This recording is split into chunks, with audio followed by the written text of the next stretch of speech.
One of the things about coming together is the joining of different styles of this congregation and the minister. As we consider coming together, consider calling me as your next settled minister. And so I think a lot of that is going to be a dialogue and a dance. And one of those right now is around joys and sorrows and prayers and meditations and all of that. And so you may have noticed that the stones of community came earlier in the service, or at the beginning of the service this morning. Those of you who heard early heard me announce that. So part of this is just learning how we do things differently together, or the same. But in that spirit of coming together, I invite you to join me in a time of meditation and prayer. Find a comfortable position. Maybe that means putting your feet on the ground, closing your eyes or softening your gaze, taking a breath in and a breath out.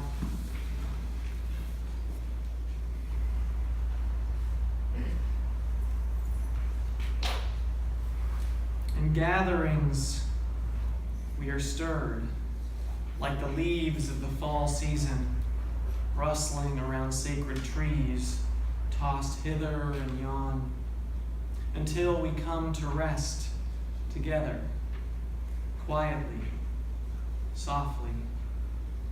We come to gather strength from each other. We come to give strength to each other. We come to ask for strength from the Spirit of all that is and is not. When our hearts sing or when they frown, it is the way of compassion telling us to give. It is the way of peace telling us to share our gifts. For we are happiest and most powerful when love is made apparent in and through us. Spirit of the circle that is love, as we twirl in this dance that is life, we give thanks for reminding us each day of our task of ministering to each other. With a searching glance, a safe touch, a generous smile, a thoughtful word. Thank you for reminding us that we are always building our beloved comunidad. Thank you for reminding us that through our covenant with you, we covenant with each other and are made whole.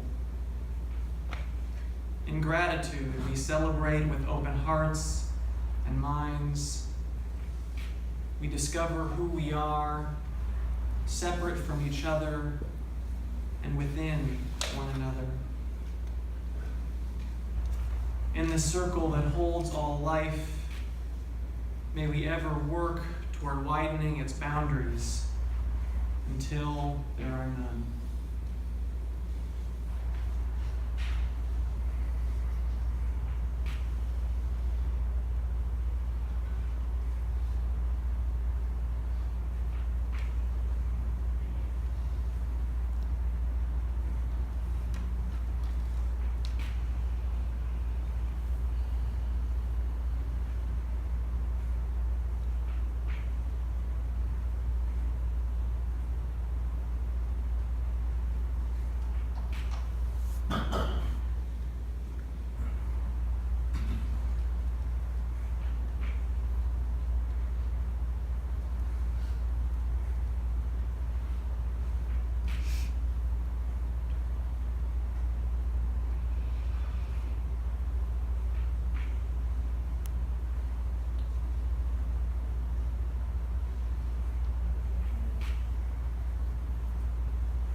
Invite you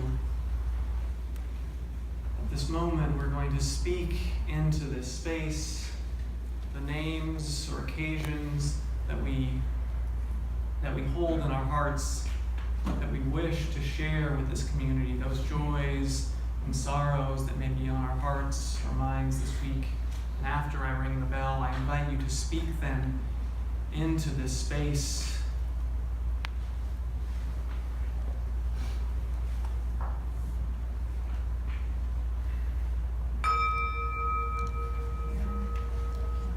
Taylor. Stephanie Eisenberg. Jane. Liliana. Dorothy. Fran.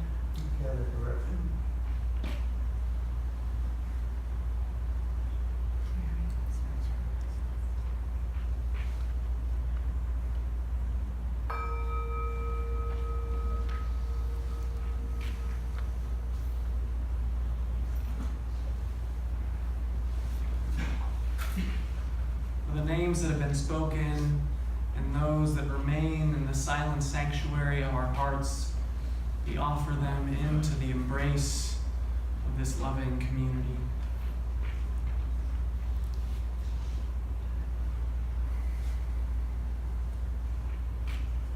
Walking with you, walking with you is my prayer. Sing with me. Walking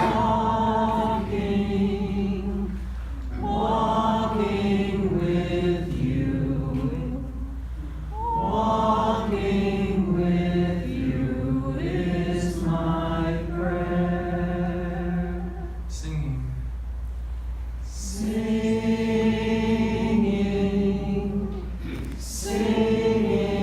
with you, singing with you is my prayer. Being.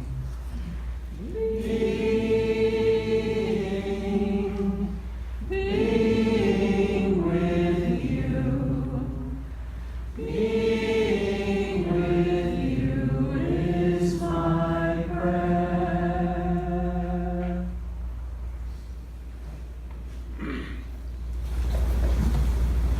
So the words that I wrote are not actually true anymore because now all of you know that my partner Anna and I will be getting married in less than 2 weeks, as opposed to just some of you. And you know, over the course of the week, I knew how I know that only some of you knew that is that many of you had referred to her as my wife, and you know, it's okay. Don't feel bad. It happens all the time because usually when a couple decides to have a child together, in this society at least, they typically get married first, and the child comes later. Now, in some ways, the decision to have a child together, to join our DNA and bring new life into this world, was the bigger one.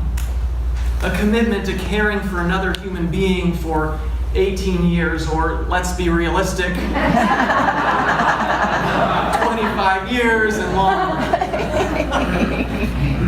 Committing to co-parenting a child, too, is a major commitment. It's a major decision. In comparison, getting married sometimes feels less significant to me. Like the wedding and the reception are just our opportunity to formally recognize a commitment we already made, to get the economic benefits and celebrate with family and friends. Nevertheless, in the lead up to such a big commitment, one starts to think very seriously about what it means to join two lives together. And it takes a lot of effort if you want it to be successful and rewarding. Being in a relationship calls us to be loving, to be compassionate. Being in a relationship requires us to grow and change. It requires compromise and working to meet your partner's needs. It may mean letting go of some of those cherished behaviors or ways of being in the world that we would love to hold on to, but just don't really work that well. Not together. It requires forgiving your partner and being willing to say, "I'm sorry." And I'm talking about more than just romantic relationships. This is just as relevant to relationships with friends and family. They take a lot of work. And if you neglect them, they start to wither. Now, one of the most common readings at weddings is from 1 Corinthians. I'm sure many of you, it's familiar to many of you. Love is patient, love is kind, it does not envy, it does not boast, it is not proud, it does not dishonor others, it is not self-seeking, it is not easily angered, it keeps no record of wrongs. Love does not delight in evil, but rejoices with the truth. It always protects, always trusts, always hopes, always perseveres. It's such a beautiful passage and a wonderful reminder of how we are called to be in relationship with one another. But despite its beauty, or perhaps because of it, it's also incredibly challenging. Love requires us to let go of so many of our ingrained behaviors. Love is patient, love is kind. Sounds great until I think about the innumerable ways I've lost my patience and acted unkind or been self-interested or held a grudge over a past wrong. Anyone who can sustain such a demonstration of love as is written in that passage is truly a spiritual master. For the rest of us, this passage is aspirational. It's what we should be aiming for. What, when we don't live up to it, we should be trying to get back into alignment with. Being in a relationship and growing together is the process of smoothing over each other's rough edges. And it can be a long, slow process. Over time, those edges will become smoother, but they won't necessarily disappear. And we shouldn't expect that from our partners because that will only lead us feeling disappointment. But that smoothing, gradual and slow, can happen with time and attention and intention. And over time, we become more caring and compassionate. And in a healthy relationship, we learn from others' good behavior, taking on aspects of the other, like two raindrops that join together, but yet a distinct part of us stays the same as when those raindrops divide again.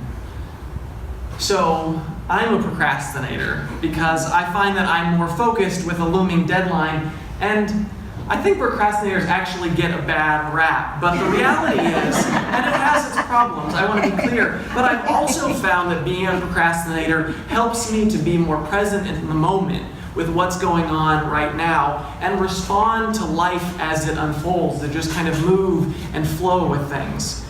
Anna, on the other hand, likes to get everything done ahead of time and gets stressed out by having things loom over her. And of course, there is an advantage of getting things done in advance so that you're not printing out your sermon at 10:20 in the morning and not putting on the wrong microphone that doesn't work.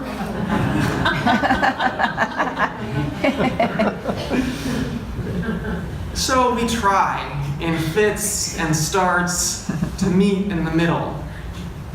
I try to accommodate her need of having things ready in advance to a degree, and she's learning to be more comfortable with things being a little bit more loose and free, playing it by ear.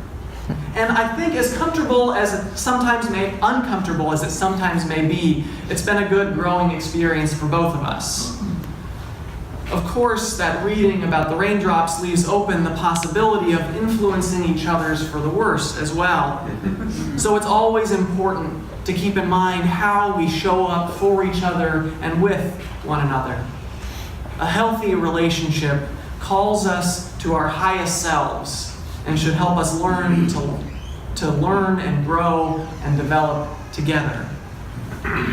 Oftentimes, when we have an argument or a fight, I know ministers have arguments and fights too with their with their significant others. We are in fact not perfect. It's a holy, divine human beings. We are divine just as every single one of you is.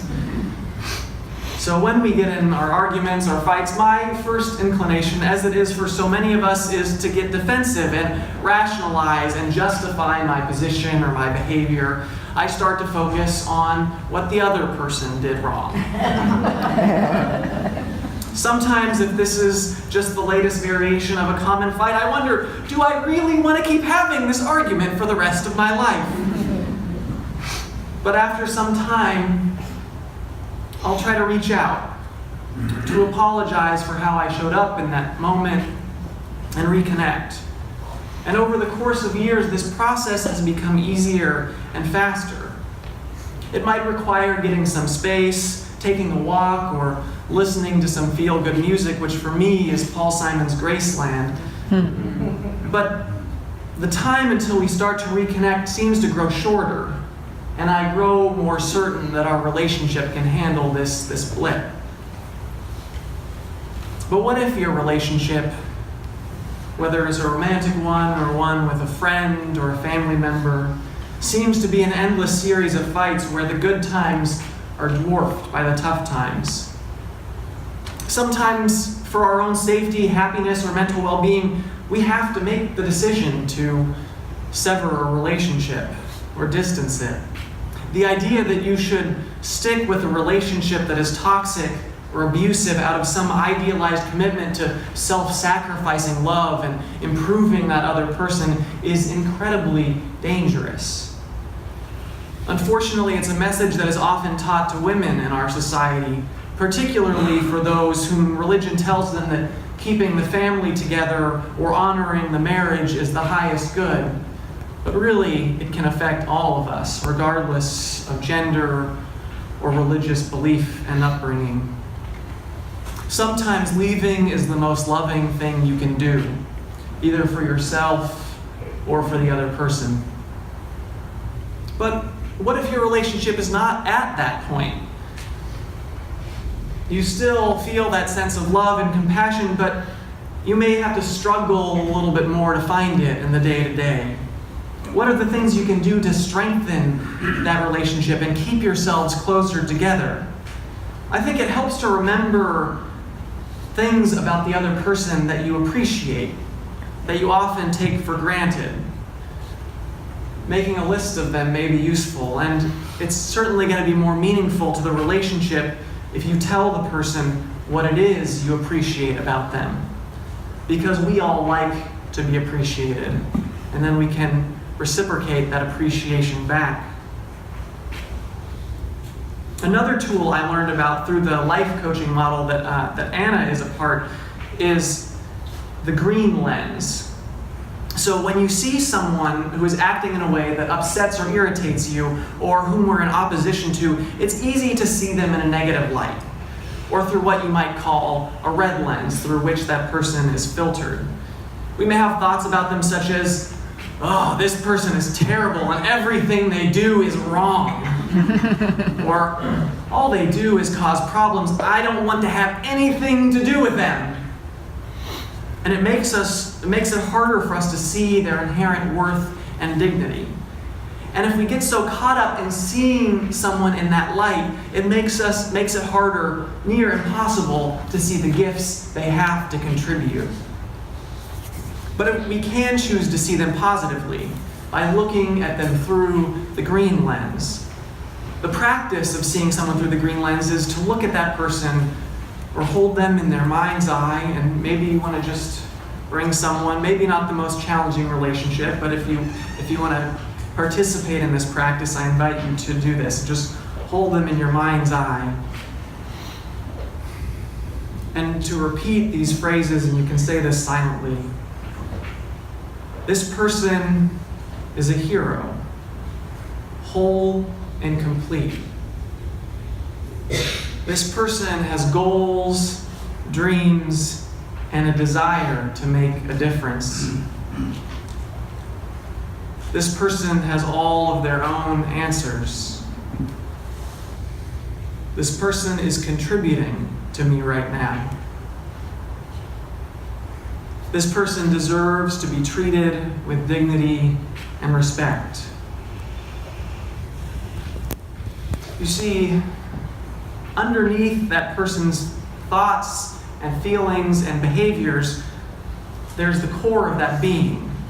And that's what the green lens is about, is seeing that core, of seeing that that person is whole and complete, that they have goals and dreams and answers, and that they are contributing to me. As our first Unitarian Universalist principle reminds us, they have inherent worth and dignity, and they deserve to be treated with respect. And as you go through this exercise, and maybe you felt it, you might start to notice your energy towards that person shift. Your body may start to relax, and you may feel a greater sense of ease, because you no longer need to change or fix them. And not only is it great for you, but it's also a practice of deep compassion for them as well. Seeing someone through the green lens is incredibly supportive. It changes your presence with them. It changes how you show up with them. And it will help transform your interactions and indeed your relationships with them. But all of this takes work. This is not something that may come easy to us. It's something we have to do over and over and over again.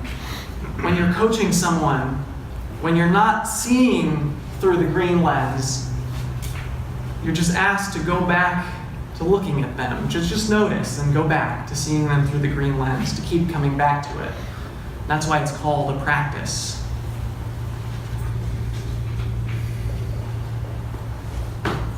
So joining together as individuals is incredibly important and challenging. And in the second part of the sermon, I want to expand this out, to make this about our wider and broader community, who we are, particularly here as a congregation. I think that part of learning to grow together and come together as a community, for me, is going to be figuring out how to get a service to end roughly on time. So, in that spirit, I'm just going to bypass this next reading. As a minister, I've officiated several weddings, and in one of the weddings, the couple wanted to tie a God's knot as part of their wedding ceremony, and it's a fairly new Christian element. You may have seen it, you may not have. And the God's knot is made up of 3 cords representing the groom, the bride, and God, which are braided together as a symbol of the couple joining together in relationship with God. And while there will not be a God's knot at our wedding, because it's hard to braid together 3 cords if you're not sure whether one of the cords exists. And of course, if we were Buddhist, there'd just be 1 cord. Thank you. You've been a wonderful audience. Have a great afternoon, and don't forget to tip your usher. But in all seriousness, I love the idea of a bunch of strands joining together. And the God's knot reminded me of a friendship bracelet, like the one you can see coming together on the front of your order of service. Now, usually the association with the friendship bracelet is that you give one to a friend and wear it as a reminder of the friendship. But these handmade bracelets also have a bunch of colorful strands which are woven together in beautiful patterns. I don't know if you can see this one. And what a metaphor for friendship or community.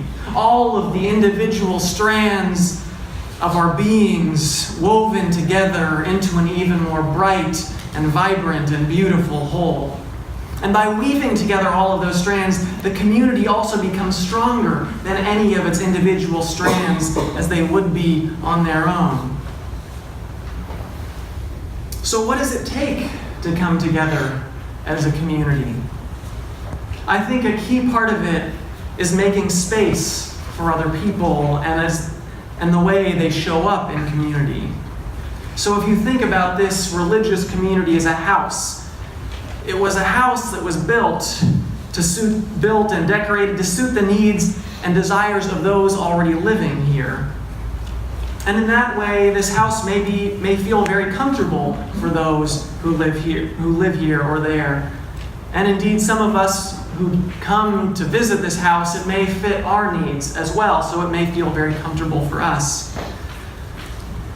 But if you invite a new person into that house, there is that chance that it's not really going to be an exact fit, and so you might have to make some changes to make them feel comfortable. You may have to rearrange the furniture, or build an addition, or paint the walls a new color, or hang up some new artwork, or build a ramp to make it accessible. That doesn't mean there was anything wrong with how the house was built before and how it was decorated. That was just the way the people who were already there wanted it. It was what was most comfortable for them. And on the other hand, you wouldn't want to go to the opposite extreme and bulldoze the house and start over with a house designed entirely by the new occupant. It should be instead a melding together of the two.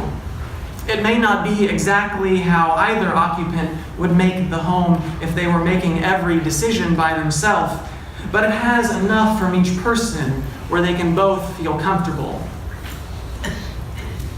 As a renter who has moved into a house with a homeowner or primary tenant on several occasions, I've had experiences where I didn't really get to make the space my own.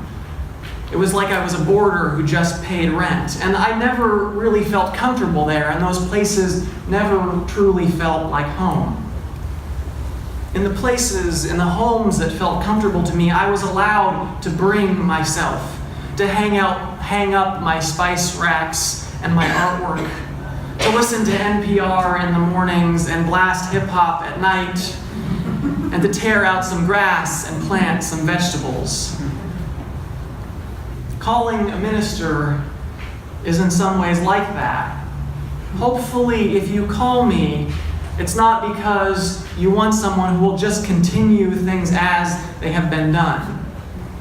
Hopefully, it's because you want someone who's going to bring their own ideas and experiences, passions and wisdoms, and share them with the church. I sincerely hope that, otherwise this probably won't work very well. And yet it's also not just about what I have to bring. I don't expect to come in and change everything. We'll see what works and what we could do differently to make this congregation even more vibrant and inclusive and resilient, or running smoother. It's a dance and a conversation, as with the joys and sorrows. I really like the style of sharing those joys and sorrows where people speak the name out into the congregation with voices overlapping, as we've done these past 2 Sundays. It's quicker than bringing the mic around, and I've heard you like to end on time. But it still allows for those names to be said, even if not everyone hears them. But yesterday I was sitting with the pastoral care team and realized how that team uses the joys and sorrows to keep track of who might need some support. And that's also a real benefit. So now I'm thinking about it again. It's a dance and a conversation. And part of the bringing new people in is making an inclusive community, not just for the minister, but for anyone who would join this community. And so we need to pay attention to how this space works. One of the things I'm really excited about, which was not in fact my doing, but actually next week, you will notice that there are going to be a couple of screens up here from which we can project visuals, which for me is phenomenal. I thought about putting up just a screen here this morning and decided against it, but I love the idea of bringing visuals into a worship service so that we can have images that accompany the words, that speaks to people who are visual learners, and it adds a wonderful, beautiful element. And the other thing that I love about it is that, when we're singing hymns, you're not looking down into a hymnal, you're looking up and out and singing out, because I want to hear your wonderful, lovely, beautiful voices. And I want you to be able to clap and move, because that's something that I would certainly like to see. And indeed, I think that's another thing about creating an inclusive community, is for some of us, we like to move. We like to get more lively and energetic. So this is a growing experience. Yet as with individual relationships, we also need support in how we interact with each other in this community, how we are in relationship. And over the course of spending this week with you, one thing that I think this congregation could benefit from is a covenant of right relations, which is a written expression of how we want to be with each other in this community. It may be similar to the covenant that those of you in small group ministries have developed together. A covenant of right relations can clarify and articulate how it is we wish to be together and can help create a safe environment for our congregation. And I'm not suggesting the need for right relationship or a need for a covenant of right relations because of any particular behavior I saw, but I know that it can help and create a healthy congregational culture so that you have it in place when conflict does arise. And as with the covenant that Anna and I will be entering into with marriage, the truth is, we will break that covenant, whether it's the marriage covenant as much as our intentions, whether it's the covenant of right relations. It happens. But a big part of that covenant, perhaps the most important part, is that it calls us to come back together again, to practice forgiveness and reconciliation, to make amends and return always to right relationship. Of course, this isn't just for our religious community here together. I think our covenant can be a model for how we want to live our lives beyond these walls. And this is how a religious community is different from a nonprofit agency or a civic association. This is the place where we aspire to our highest ideals, as our understanding of the best and the highest comes first. Out of that first commitment comes our commitment to one another in community.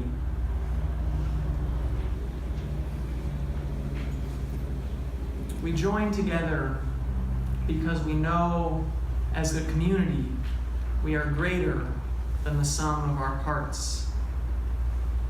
It is tough work weaving those threads together into a beautiful pattern.